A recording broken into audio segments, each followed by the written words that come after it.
Shock jock Bubba the Love Sponge pulled the plug today on his plan to buy and renovate the historic Jackson rooming house in downtown Tampa. Our Brendan McLaughlin was there for the announcement. And Brendan, why the change of heart here?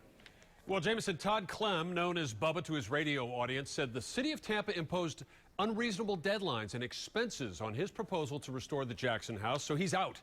He also claims city officials, including the mayor, were determined to see him fail.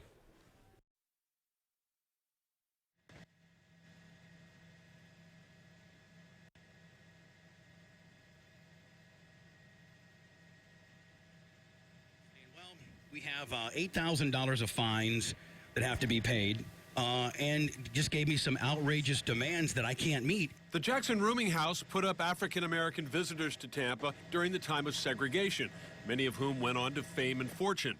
But the city says they now have to make sure the building is made structurally secure before it falls down on the right-of-way, possibly causing damage or injury. How much time are you willing to give him to do that?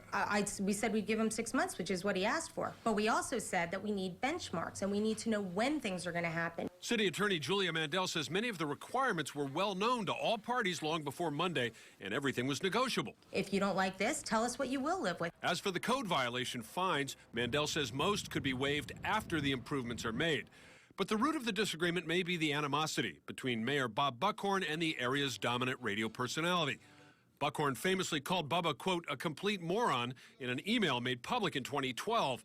Bubba then threatened political revenge. Unfortunately, Brendan, I think this has turned into a kind of a personal vendetta. Bubba went on to suggest that Bob Buckhorn is ignoring the black voters who supported his election and that he may have designs on the lot for a downtown ballpark or other project. The mayor declined to comment, but his office said those claims were baseless.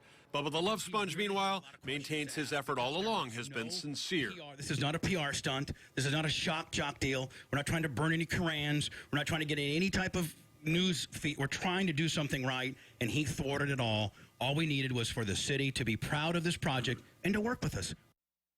Bubba's other big announcement was this. Assuming the property will now be demolished, he and his investors say they're going to pay the owner, Willie Robinson, $100,000. That's the appraised value of the property, and pay for the demolition costs.